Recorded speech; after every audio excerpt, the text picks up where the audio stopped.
Sampai sekarang kita melihat ada banyak keluarga yang kita datangi untuk mendamaikan antara mereka, tidak bisa-bisa.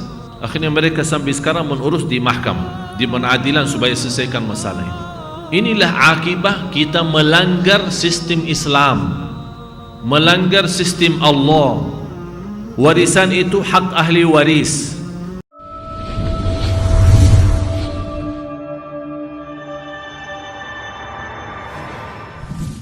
Dan salah satu musibah yang sering tidak diperhatikan oleh kaum masyarakat Islam di Indonesia soal warisan. Orang tuanya sudah meninggal, tinggalkan warisan, tanah, rumah, apa yang lain-lain. Sekarang banyak umat Islam memfikirkan, tidak usah dibagi, kita kan sama-sama saudara, kita sama-sama damai, sama-sama baiklah. Mau kenapa bagi? Tidak usah dibagi, biar berjalan lancar seperti itu, seperti biasa aja. Ini juga, ini termasuk salah satu salah besar. Namanya ada warisan, segera dibagi. Sistem bagiannya ada dua.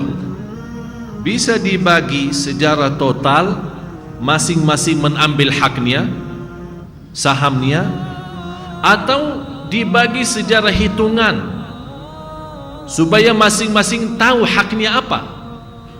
Misal ada dua saudara, ayahnya meninggal tinggalkan satu rumah. Bagaimana cara membagi rumah? Tidak mungkin dipecah dua dibagi, tidak. Tapi kira-kira pasarannya berapa? 1 miliar. Berarti saya sama anda sudah tahu nasib kita dari sisi hitungan. Kalau ada satu minta haknya sekarang, wajib bagi yang kedua memberikan.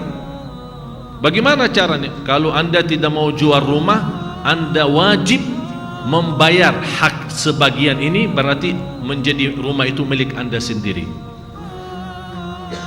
Ini persoalan banyak yang sekarang menghadapi masalah karena orang tuanya meninggal, kemudian ibunya meninggal, tidak dibagi warisan sekian lama. Begitu anaknya dan cucu mereka sudah membesar, muncul banyak masalah. Sekarang bingung hitungannya, dan di luar membingung hitungannya, masalah-masalah antara saudara dan keluarga.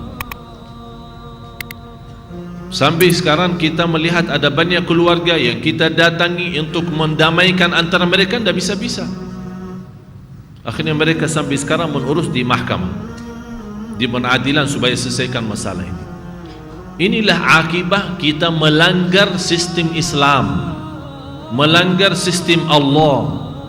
Warisan itu hak ahli waris, dan tidak boleh ada seorang waktu dia masih hidup, dia sudah merasa mau mati, merasa mau meninggal, dia bilang anak saya semuanya jahat, anak saya tidak salih, tidak salihah, saya wakafkan semua harta saya untuk di jalan Allah. Tidak boleh.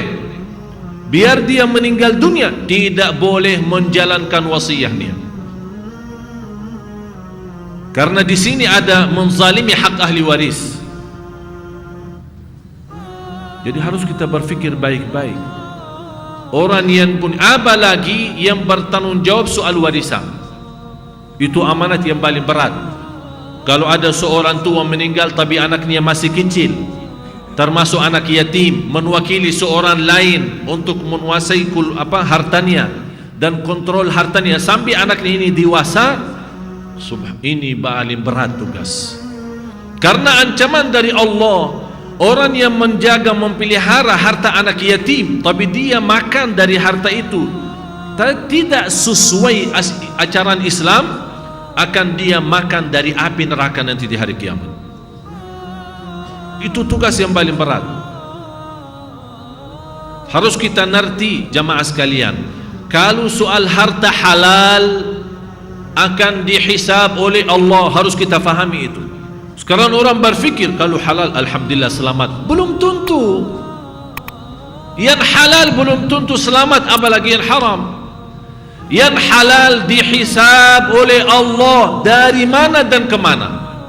Sekarang banyak berfikir sumber uangnya jelas 100% halal, tapi pengeluarannya yang tidak jelas, sembarangan, membelanja tanpa mubazir. Ini semua akan ditanya, dihisab oleh Allah. Jadi harta yang halal 100% akan dihisab oleh Allah, dan harta yang haram bukan dihisab, diazab langsung, diazab. Itulah kesulitan dan keberatan harta. Oleh karena itu di Islam menanjurkan jangan suka simpan. Semakin suka simpan berarti zakatnya terus berjalan, ada zakat. Biar sudah zakat tahun pertama tapi masih simpan itu, tetap ada zakat lagi sampai akhir hayat masih ada zakat. Tapi ada orang yang ada rezekinya lebih daripada cukup tapi tidak pernah zakat sepanjang hayatnya karena dia tidak pernah simpan uang. Ada yang buat makan ya makan, yang buat bagi-bagi, yang buat rumah-rumah, ya udah selesai habis.